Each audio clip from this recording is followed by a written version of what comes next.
안녕하세요. 요즘 세상입니다. 지금부터 펼쳐질 이야기는 요즘 세상에서 충분히 일어날 수 있는 사건들에서 가져온 숨결 같은 것들입니다. 그 첫 장이 이제 막 열리고 있습니다. 안녕하세요. 오늘 저희가 함께 깊이 들여다볼 이야기는요. 바로 공지영 작가의 산문집 네가 어떤 삶을 살든 나는 너를 응원할 것이다. 네, 이게 어머니가 딸에게 보내는 편지 글 모음이잖아요. 이걸 읽고 진정한 어른의 지혜란 뭘까 하는 그런 고민이 시작됐다고 하셨어요. 그렇죠. 특히 뭐 사랑, 타인의 평가, 인생의 고난 이런 묵직한 주제들을 어떻게 받아들여야 할지 그 실마리를 찾고 싶다고요. 아주 좋은 질문이에요. 이 책이 바로 그 질문들에 대한 답을 찾아가는 여정 같거든요. 아, 정말요? 네, 작가 본인의 경험이랑 여러 사상가들의 통찰을 이렇게 빌려와서요. 마치 인생 선배가 옆에서 조곤조곤 이야기해주는 그런 느낌이죠. 맞아요. 그래서 오늘은 당신의 그 질문에 대한 답을 찾아보려고요. 이 편지들 속에 숨겨진 지혜들을 하나씩 꺼내볼 겁니다. 사랑부터 시작해서 세상의 평가에 흔들리지 않는 법, 또 어려움을 기회로 삼는 법까지요. 좋습니다. 자, 그럼 첫 번째 주제, 사랑부터 시작해보죠. 사실 이 부분이 좀 흥미로웠어요. 네, 작가가 세상의 사랑 노래나 시가 왜 대부분 슬플까 이런 질문으로 시작하잖아요. 보통 사랑하면 달콤하고 행복한 걸 먼저 떠올리는데 말이죠. 그렇죠. 그게 바로 작가가 깨고 싶었던 일종의 통념인 거예요. 우리는 사랑을 하면 모든 걸 함께하고 둘이 하나가 돼야 한다 이렇게 배우잖아요. 네, 당연히 그렇게 생각하죠. 근데 작가는 그게 오히려 사랑을 망치는 길일 수 있다고 경고해요. 여기서 아주 중요한 인물, 시인 라이너 마리아 릴케를 소환합니다. 아, 릴케, 젊은 시인에게 보내는 편지로 유명한 그 시인이요? 릴케가 사랑에 대해 대체 뭐라고 했길래 작가가 그렇게 큰 영향을 받은 걸까요? 릴케의 사랑론은 한마디로 좀 충격적이에요. 충격적이요? 네. 그는 사랑이 서로에게 막 몰두하고 헌신해서 하나가 되는 게 아니라고 말해요. 정반대죠. 정반대요? 그럼 뭐죠? 오히려 사랑은 사랑하는 사람을 위해 숭고하고 심화된 홀로됨을 지켜주는 거라고 했어요. 즉, 각자의 고독을 존중하고 지켜주는 것. 그게 진짜 사랑이라는 거죠. 잠깐만요. 그게 좀 역설적으로 들리는데요? 사랑하는데 더 홀로 되어야 한다고요? 네. 아니, 함께 하고 싶은 게 사랑 아닌가요? 작가 자신도 예전에는 극장이든 도서관이든 늘 붙어 다니는 게 사랑인 줄 알았다고 고백하잖아요. 바로 그 지점이에요. 작가도 당신처럼 생각했던 거죠. 그랬겠죠. 하지만 릴케의 글을 읽고 깨달은 거예요. 그렇게 상대방에게만 몰두하는 건 사실 나를 들여다보지 않고 남을 들여다보고 있었던 것뿐이었다는 걸요. 아, 내면이 텅 빈 채로 상대방에게 의지하려는 관계. 이건 미완성인 사람끼리의 만남이라 결국 서로를 잃게 만든다는 게 릴케의 아주 날카로운 지적이었고요. 이제 좀 이해가 되네요. 그러니까 각자 자기만의 방, 자기만의 세계를 단단하게 구축한 두 사람이 만나야 서로를 무너뜨리지 않는 건강한 사랑을 할 수 있다는 거군요. 정확합니다. 나를 지키기 위해서 고독해야 하고 그 고독을 지켜주는 게 진짜 사랑이라는 말이네요. 와, 이건 단순히 연인 관계뿐만 아니라 모든 인간관계에 적용해 볼 수 있는 통찰 같아요. 맞아요. 사랑을 통해 세상을 배우고 성장해야지 사랑이라는 감옥에 갇혀서는 안 된다는 거죠. 어떻게 보면 우리가 알던 사랑의 공식을 완전히 뒤집는 아주 성숙한 관점이라고 할 수 있어요. 사랑이 나를 지키는 것에서 시작된다는 관점? 정말 인상적이네요. 근데 나를 지키는 건 타인의 평가로부터 자유로워지는 것과도 연결되는 것 같아요. 네네, 그렇죠. 다음 주제가 바로 그 이야기죠. 작자가 딸에게 최선을 다하라고 조언했는데 딸은 그걸 넌 왜 노력을 안 하니? 라는 비난으로 받아들여서 상처받았던 일화요. 우리 일상에서 정말 흔하게 벌어지는 일이죠. 나는 좋은 뜻으로 한 말인데 상대방은 공격으로 받아들이는 경우요. 맞아요. 너무 많죠. 여기서 작가가 또 아주 흥미로운 인물을 소환하는데요. 바로 이야기로 심리치유를 했던 걸로 유명한 예수의 신부 안소니 드멜로입니다. 안소니 드멜로? 네. 그의 책 깨어나십시오에 이런 질문이 나온다고 해요. 왜 우리는 칭찬은 속삭임처럼 듣고 부정적인 말은 천둥처럼 듣는가? 와, 진짜 심장을 찌르는 질문이네요. 칭찬 10번 듣고도 비난 한 번에 무너지잖아요, 사람이. 그렇죠. 왜 그럴까요, 정말? 드멜로 신부의 분석은 이래요. 우리가 타인의 평가에 그만큼 의존하고 있기 때문이라는 거죠. 아, 특히 부정적인 평가에 더 민감한 이유는 우리의 자아 존중감이 그만큼 취약하다는 증거고요. 그래서 우리는 우리를 인정해주는 사람보다 우리를 거부하고 비판하는 사람에게 더 집착하게 된대요. 더 집착한다고요? 네, 그 사람을 정복해서 내 가치를 인정받고 싶어하는 그런 심리가 작동하는 거죠. 듣고 보니 정말 그런 것 같아요. 작가 자신도 예전에 자기를 비판했던 사람들의 얼굴과 말을 계속 곱씹으며 살았다고 고백하잖아요. 맞아요. 정작 고맙고 소중한 사람들은 잊어버리고요. 고마운 사람들을 생각하기에도 짧은 세상에서 참 어리석었다는 그 구절이 그래서 더 와닿았어요. 여기서 당신이 실질적으로 적용해 볼 만한 아주 중요한 해법이 제시돼요. 오, 뭐죠? 바로 나와 나의 행위를 분리해서 생각하는 태도예요. 작가가 딸에게 이렇게 설명하거든요. 내가 나무라는 건 너의 게으름이지 게으른 너라는 인간 자체가 아니야. 아, 그 구분이군요. 네, 우리가 비난에 쉽게 상처받는 건 너의 보고서가 부족해라는 말을 너는 능력이 부족한 사람이야 라는 말로 동일시하기 때문이라는 거네요. 정확해요. 나의 어떤 행동이나 결과물에 대한 비판을 나라는 존재 자체에 대한 공격으로 받아들이는 순간 우리는 방어적이 되고 상처 입게 되죠. 네, 그렇죠. 하지만 이 둘을 분리할 수만 있다면 비판을 나를 성장시키는 건강한 피드백으로 받아들일 수 있게 되는 거고요.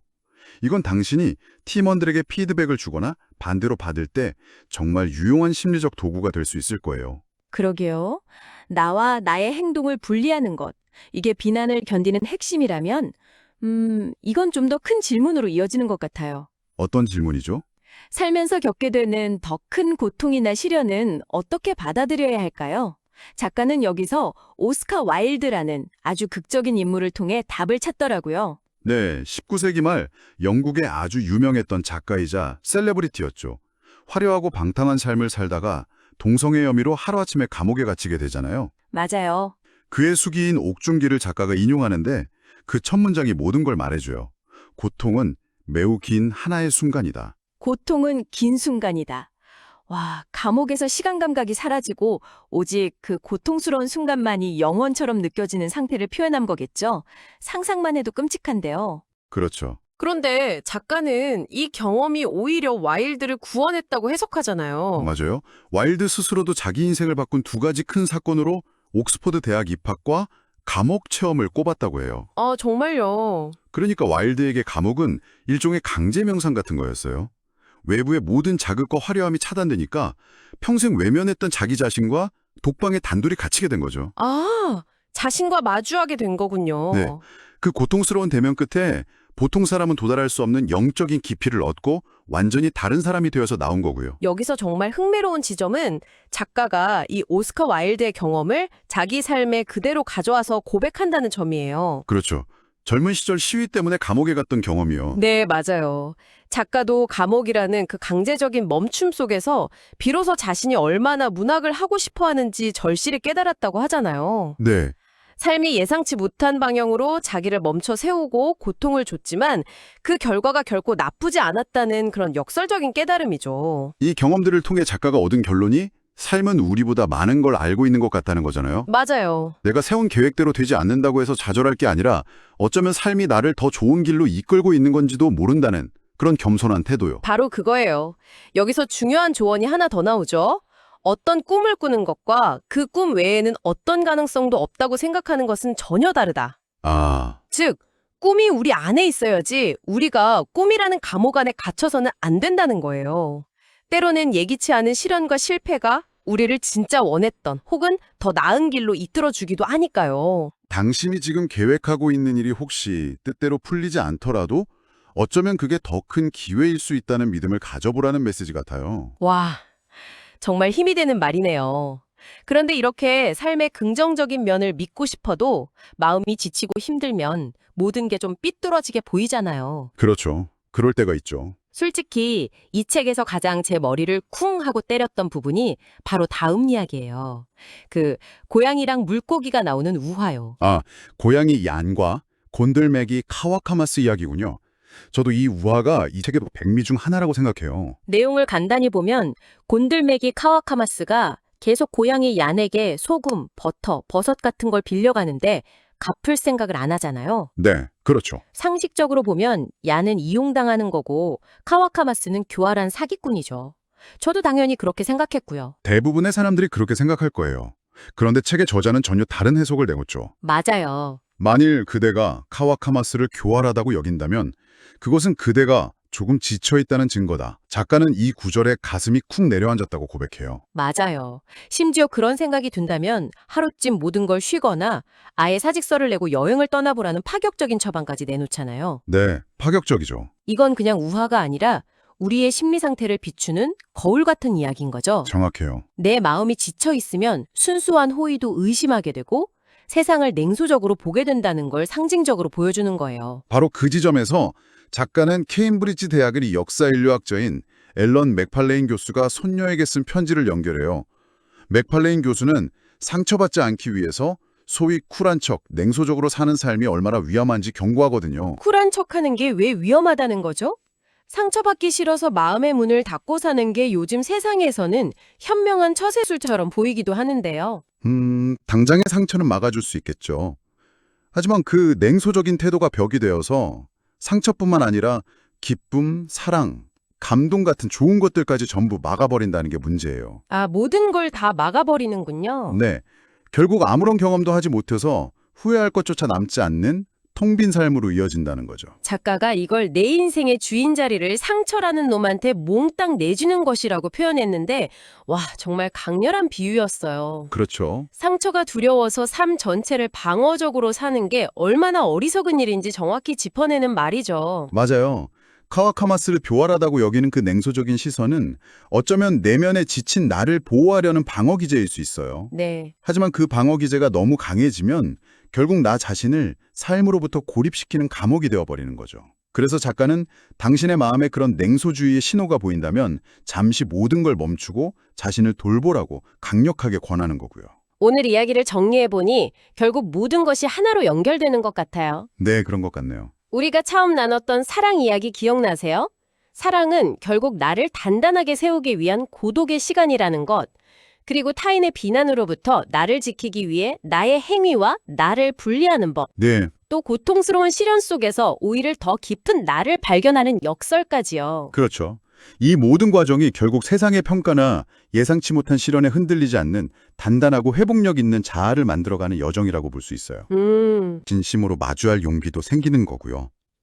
당신이 궁금해했던 진정한 어른의 지혜란 아마 이런 게 아닐까 싶네요. 이 편지들이 실제로 딸 윈영의 삶에 깊은 영향을 줬고 책의 마지막은 딸이 직접 어머니에게 감사의 편지를 쓰는 것으로 마무리되잖아요. 네, 그 모습이 참 감동적이었어요. 맞아요.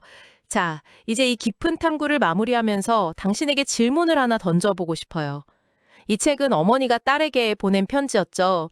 만약 당신이 과거의 당신이나 혹은 당신에게 정말 소중한 누군가에게 인생의 지혜가 담긴 편지를 단 한 통만 쓸 수 있다면 당신의 삶에서 길어올린 가장 중요하고 절실한 메시지는 무엇이겠어요? 한 번쯤 깊이 생각해 보셔도 좋을 것 같습니다. 여러분의 구독과 좋아요, 알림 설정은 앞으로 더 좋은 영상을 만드는데 큰 힘이 됩니다. 더 재미있고 의미 있는 콘텐츠로 보답하겠습니다. 시청해주셔서 진심으로 감사합니다.